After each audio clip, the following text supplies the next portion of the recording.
اعوذ باللہ من الشیطان الرجیم بسم اللہ الرحمن الرحیم۔ ایٹی وائس کے سامعین، واقعہ موسیٰ میں دو فرعونوں کا ذکر ملتا ہے۔ ویسے تو فرعون اس وقت کے بادشاہ کا لقب مانا جاتا تھا۔ آئیے اس کی گہرائی میں چلتے ہیں۔ فرعون مصر کا ایک ظالم و جابر بادشاہ تھا اور قوم بنی اسرائیل کو غلام بنا رکھا تھا۔ خود کو لوگوں کا خدا اور رازق کہلوانے کے لیے لوگوں پر ظلم و ستم کے پہاڑ توڑتا تھا، لیکن کسی میں اتنی ہمت نہ تھی کہ کوئی اس کے سامنے سر اٹھا سکتا۔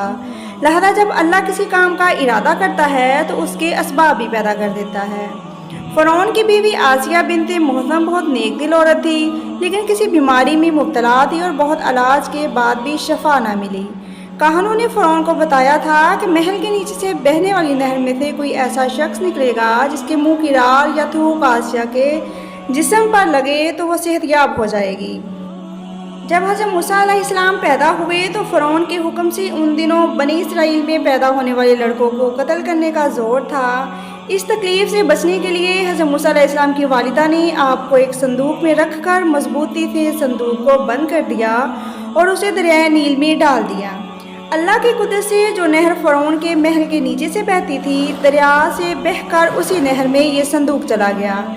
آسیہ وہاں اپنی خادماؤں کے ساتھ ٹہل رہی تھی۔ چنانچہ جب اس صندوق پر آسیہ کی نظر پڑی تو ملازمین کو حکم دیا کہ اسے نکال لاؤ۔ صندوق کھول کر جب ملکہ آسیہ نے دیکھا تو اسے محسوس ہوا کہ کوئی بجلی چمکی ہے، جس سے اس کا جسم تندرست سا محسوس ہوا ہے۔ جب اس نے بچے کو گود میں لیا تو بچے کی رال لگی اس جسم پہ اور وہ ٹھیک ہو گئی۔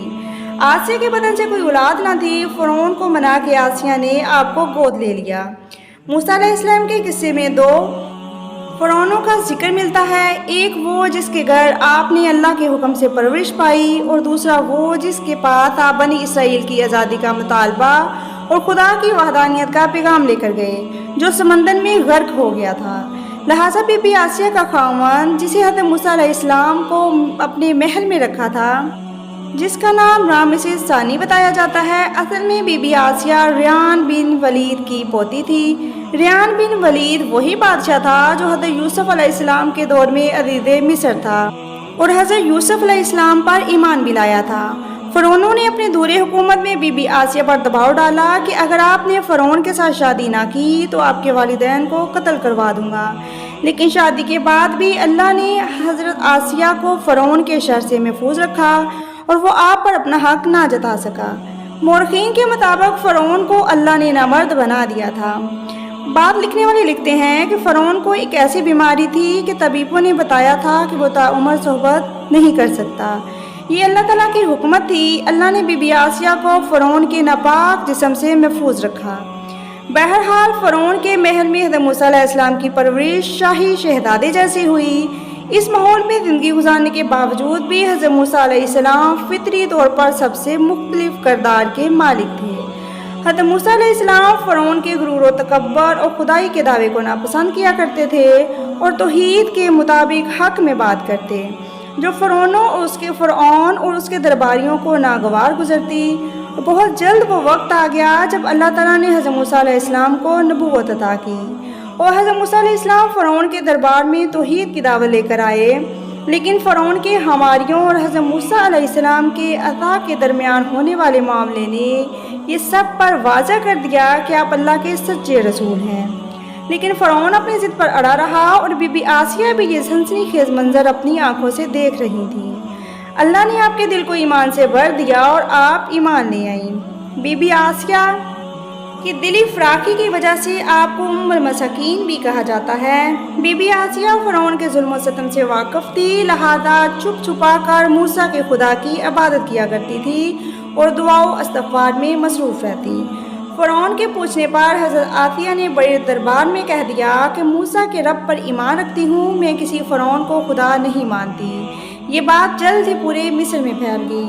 فرعون کی کوششوں اور دھمکیوں سے جب بی بی آسیہ نے موسیٰ کے خدا کی عبادت نہ چھوڑی تو فرعون نے حکم دیا کہ آسیہ کو تپتی ریت پر چھوڑ دو اور خود اس کے پیچھے پھرتا رہا کہ باز آ جاؤ، محل کی آرام و آرائش تمہاری منتظر ہے۔ بی بی آسیہ کو جنت کے محل و آرائش پر یقین تھا۔